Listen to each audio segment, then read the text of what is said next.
Today in our show, Diego Simeone officially suspends Julián Álvarez following a walkout and a desire to move to Barcelona. Meanwhile, Al-Hilal dreams of Harry Kane while simultaneously launching an official assault for Ollie Watkins. Newcastle emerges as favorite for Christopher Nkunku, and Darwin Núñez's transfer to Trabzonspor has completely collapsed. We talk about all this and much more right now. The transfer saga surrounding 26-year-old Argentine Atletico Madrid forward Julián Álvarez hit a total dead end, triggering a genuine systemic standoff between the player and the mattress maker's hierarchy. Madrid head coach Diego Simeone officially excluded the striker from the squad for the opening match of the season, directly stating his unreadiness to play and putting an end to rumors regarding a Catalan destination. If the club owner spoke so categorically, then there is nothing left to add. It is like in court, the ruling is made and there is no room left for doubt. The player is mentally not in the state to step onto the pitch right now. The transfer deadlock arose from a sharp conflict of interest. Barcelona considers signing the Argentine practically impossible, as Atletico management led by Miguel Ángel Gil placed an absolute veto on reinforcing a direct La Liga title competitor, rejecting any proposals. However, Álvarez himself turned down options from the Premier League, notably from London side Arsenal, as his sole goal remains a move to the Catalan giant. As a result, the forward ended up without match practice, while the Blaugrana are already forced to search for alternative attacking options.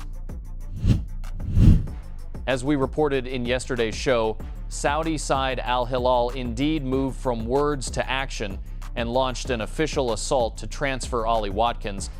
The Saudi giant has already dispatched a first official proposal to Aston Villa, amounting to 45 million euros, including all performance add-ons. The 30-year-old striker himself is completely open to this move and gave the green light to the Saudi project, yet management at the Birmingham club proved unyielding, deeming the initial sum completely insufficient and unsatisfactory.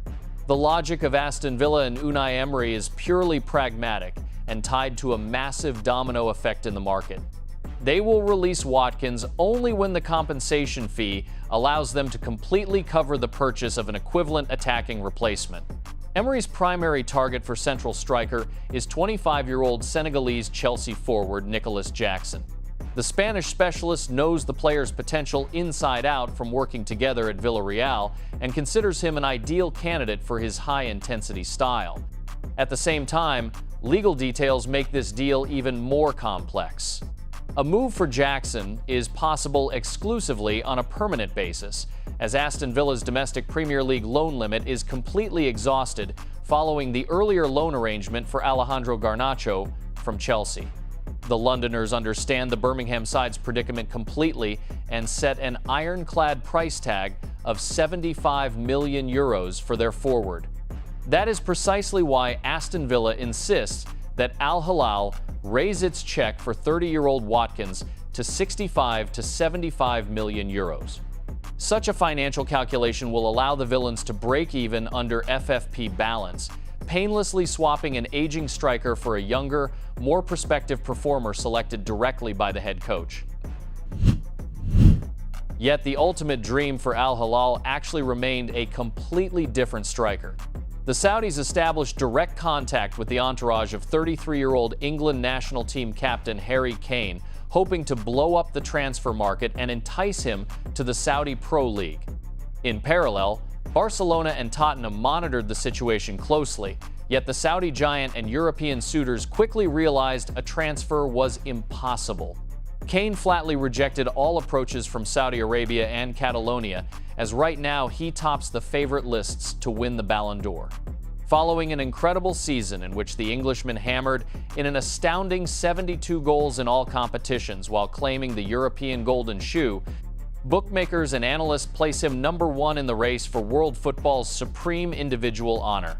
His closest pursuer in rankings is 19-year-old Barcelona jewel Lamine Yamal, who rose to second spot following triumph with the Spain national team, while World Cup best player Rodri rounds out the top 3 favorites. It is precisely his status as the primary candidate for the Ballon d'Or and the desire to finally lift the Champions League trophy that keep Kane in Munich.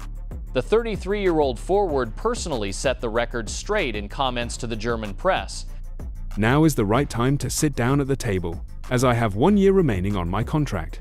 We start negotiations this week or next week, and both sides feel maximum calm. As for the Ballon d'Or, it's the biggest individual award, but it doesn't depend on me.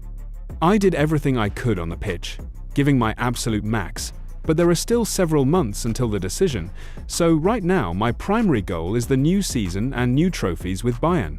Management at the Munich club has already prepared a new 3-year contract through the summer of 2029 for Kane, maintaining his astronomical salary of 25 million euros per year.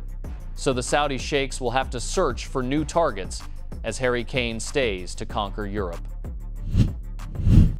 Italian side Inter is taking decisive action in the pursuit of 25-year-old English Liverpool central midfielder Curtis Jones. Jones has remained the Nerazzurri's top priority for central midfield reinforcement since January.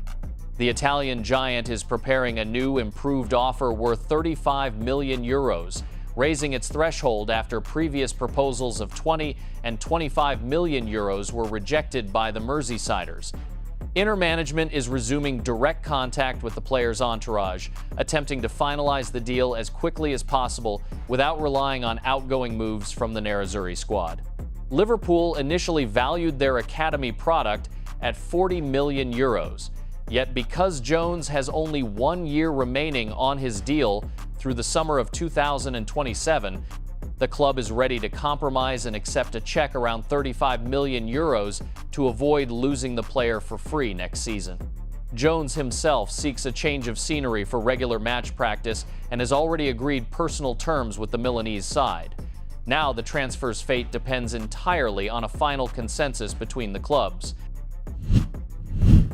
French Milan forward Christopher Nkunku has officially landed on the transfer market, becoming one of the first victims of a massive Rossoneri rebuild.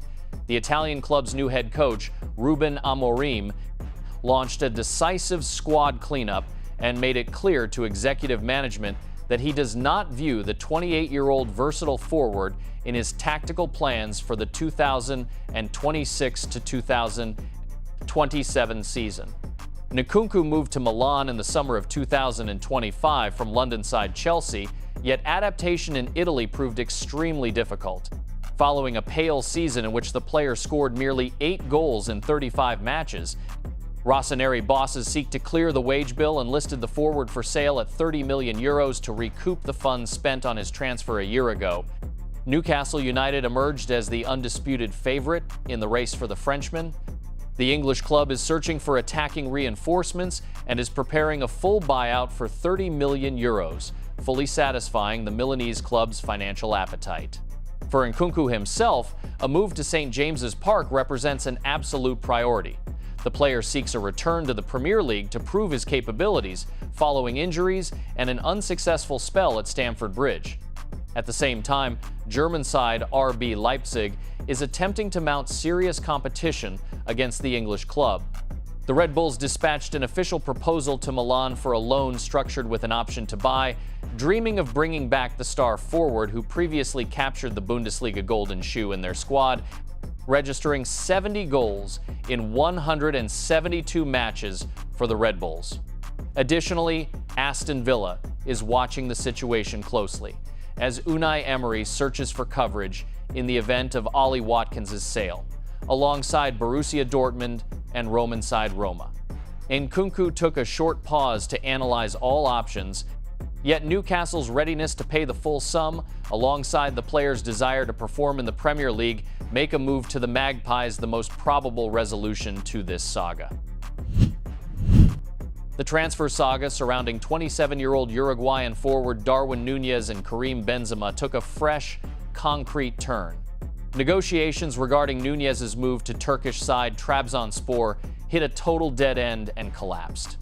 Although the Turkish club indeed agreed the core parameters of a personal contract with the Uruguayan's camp and attempted to arrange a loan deal, insurmountable financial friction arose between the clubs The main stumbling block proved to be Al-Hilal's demands for a mandatory buy option, alongside the allocation of €12 million in wage arrears and tax obligations for the player. Zero signed paperwork or booked flights to Istanbul ever took place. Instead of Turkey, Darwin Núñez remains in Saudi Arabia, where his new transfer sits in its final stage. The Uruguayan forward is extremely close to moving to Saudi side Al-Hilal, a club actively building its squad, where Brazilian Malcolm already headed earlier. All parties sit close to permanently closing the deal.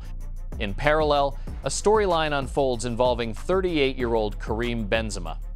Al-Hilal intermediaries, attempting to free up a foreign slot for new signings, indeed made contact with Trabzonspor management and offered them the French forward. However, the probability of this deal remains close to zero due to the Frenchman's astronomical salary coming in at over €90 million per year, which the Turkish side is simply incapable of covering without full financial subsidies from the Saudi club.